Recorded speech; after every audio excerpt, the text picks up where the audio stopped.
Alors, le 21 février dernier, M. le maire a annoncé son intention qu'une réflexion soit menée en vue d'examiner la possibilité de réduire le nombre de districts électoraux sur le territoire de la Ville de Québec. Il a, pour cela, confié un mandat à un comité présidé par Mme Françoise Mercure. Le comité, comme vous le savez, a livré ses conclusions et son rapport, dont nous avons pris acte, soit dit en passant. Et ce qui nous a beaucoup frappé en examinant le rapport du comité, c'est qu'il est tout à fait illusoire, je pense, de revoir la carte électorale sans faire l'économie d'un réexamen minutieux des limites des arrondissements. D'ailleurs, le rapport nous a surpris d'une certaine façon en arrivant avec des conclusions qui n'avaient pas été commandées, ou du moins qui ne transparaissaient pas dans le mandat qui lui avait été confié. C'est-à-dire qu'on s'attendait effectivement à une proposition de réduction du nombre des élus. On est arrivé avec ça, bien sûr, mais aussi avec une proposition supplémentaire. C'est d'une part de démanteler l'arrondissement de Laurentien et de faire disparaître l'arrondissement de Limoilou. Et nous avons regardé ça, et ce que nous proposons aujourd'hui, c'est de faire un pas, d'aller plus loin, c'est de faire un pas supplémentaire en ouvrant plus largement la discussion et en acceptant de faire l'exercice de revoir les limites des arrondissements. Et nous rejoignons en cela la position qui a été exprimée la semaine dernière par l'Action civique. Alors, tout ceci, évidemment, dans le but de favoriser, d'une part, l'efficience de l'instance décisionnelle du conseil municipal. Donc, on pense qu'en ce faisant, nous participons à cet objectif et nous souscrivons à cet objectif d'en arriver à plus d'efficience dans le fonctionnement du conseil municipal.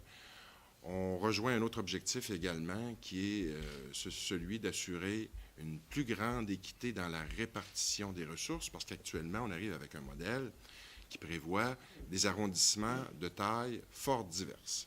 Alors, vous avez notamment, là, vous l'aurez noté, le comité Mercure propose la création de 2 super arrondissements, l'arrondissement réunifié de la cité Limoilou et celui de Sainte-Foy-Sillery, partie de l'arrondissement de Laurentien, et 4 autres arrondissements de taille moyenne.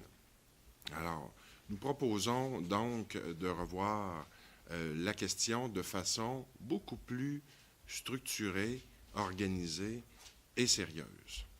Et la bonne nouvelle dans tout ça, pensons-nous, c'est que ça nous permettra de dégager des économies supplémentaires en écrasant, si vous voulez, les structures, en réduisant notre taux d'encadrement, tout en n'affectant pas d'aucune façon la livraison des services directs à la population. Et ça, il nous semble que c'est un élément important. Et nous sommes d'avis que pour entraîner l'adhésion de la population, cette proposition doit être accompagnée d'un engagement solennel du conseil municipal à préserver les points de service dans les arrondissements et à maintenir de hauts standards de qualité dans la livraison des services directs à la population. Il nous apparaît que c'est la condition sine qua non. Vous vous poserez sans doute la question, pourquoi 4 arrondissements? Là-dessus, la proposition que nous vous soumettons ce matin n'a rien d'arbitraire. Elle est en concordance, je vous dirais, avec un certain modèle d'organisation des services qui a cours depuis la naissance de la Ville nouvelle. L'exemple le plus évident, c'est celui du service de police, alors qui fonctionne sur la base d'un jumelage des arrondissements. Alors, vous avez par exemple des commandements pour l'arrondissement La Cité et Limoilou. Vous en avez un autre pour les arrondissements Les Rivières, la Haute-Saint-Charles, etc., etc. Je vous rappelle également qu'on a vécu un modèle similaire à l'époque où les services des travaux publics étaient centralisés. Alors, il y a quelques années, en 2003, on a fait le choix de décentraliser le service des travaux publics. Auparavant, c'était un service central, mais qui était structuré en 4 divisions territoriales. Alors déjà là, on voyait que le modèle, ce modèle-là était préexistant dans la manière de livrer des services. Encore dernièrement, on nous proposait de réfléchir à un plan d'organisation des bassins aquatiques ou un plan, si vous voulez, de gestion des bassins aquatiques qui s'inspirait du même modèle. Alors, la planification, telle que proposée par l'administration, était basée sur un modèle de jumelage des arrondissements. Alors, nous estimons donc là que nous ne faisons qu'aller plus loin sur un sentier déjà connu.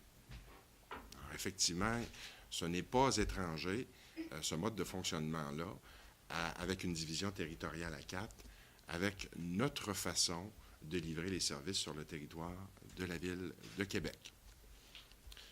Nous aurions pu vous arriver ce matin avec des propositions de collages territoriaux, ce que nous nous sommes abstenus de faire à dessein, parce qu'il nous apparaît que nous n'avons pas nécessairement l'expertise ni les outils nécessaires pour faire un travail adéquat à cet égard. Nous sommes confiants que les personnes qualifiées pourront soumettre éventuellement au conseil municipal une proposition en ce sens. Nous sommes confiants également qu'ils s'inspireront pour ce faire des principes usuels à la matière, c'est-à-dire que des critères géographiques, des critères historiques et des critères de communauté d'intérêt dans les quartiers. Nous suggérons également de ramener le nombre d'élus municipaux à 28, soit 7 par arrondissement. À cet égard, je vous dirais qu'un des principes qui nous a guidés vers cette conclusion, c'est la nécessité de prévoir un nombre impair d'élus dans chaque arrondissement, de manière à assurer un fonctionnement efficient de ces instances décisionnelles. Par exemple, on veut faire en sorte d'éviter des impasses éventuelles là, dans les débats qui auront cours au sein de chacun de ces arrondissements. Et le nombre de 7 nous permet d'éviter cela. Pourquoi 7? Ben, on y est allé avec le standard usuel au Québec. Hein? Alors, les conseils municipaux, là, les plus petits, sont dotés de conseils municipaux à 7 membres. Alors, et on aurait donc comme résultat, par exemple, 4 arrondissements à 7 membres, qui voisineront des municipalités, par ailleurs, comme l'ancienne Lorette et Saint-Augustin-des-Maures, qui eux aussi verront leurs conseils, ont des conseils municipaux à 7 membres. Alors, voilà notre proposition. Comme je vous dis, c'est une proposition qui permet d'entrevoir des économies plus substantielles que ce que prévoit le rapport Mercure. Donc, dans ce sens, nous suggérons et nous invitons le maire, effectivement, à aller beaucoup plus loin. Et à la fois aussi, c'est pas tous les gains économiques, les économies. Il faut aussi veiller à s'assurer d'un fonctionnement effectif des instances municipales. Et c'est ce que permet notre proposition. Je vous le soumets bien respectueusement. Ça permet aussi, le chiffre de 7, là, d'assurer le maintien d'une certaine diversité dans la représentation de la population et de faire en sorte également que les points de vue locaux soient bien représentés, à la fois au sein des instances d'arrondissement, mais aussi au conseil municipal. Alors,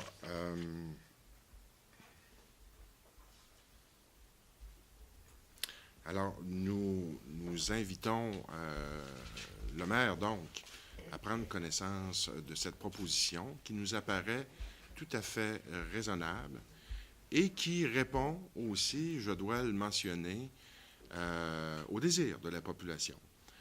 La population a eu l'occasion de se prononcer ces derniers jours, ces dernières semaines, sur l'objectif de réduction du nombre des élus. Nous avons constaté que cet objectif-là recevait un haut niveau d'adhésion de la part de la population. Alors, c'est la raison pour laquelle nous nous sommes engagés effectivement à respecter cette volonté, mais en répondant cependant à d'autres objectifs qui nous apparaissent tout aussi importants. Donc, une proposition équilibrée, intéressante, que nous soumettons à la population.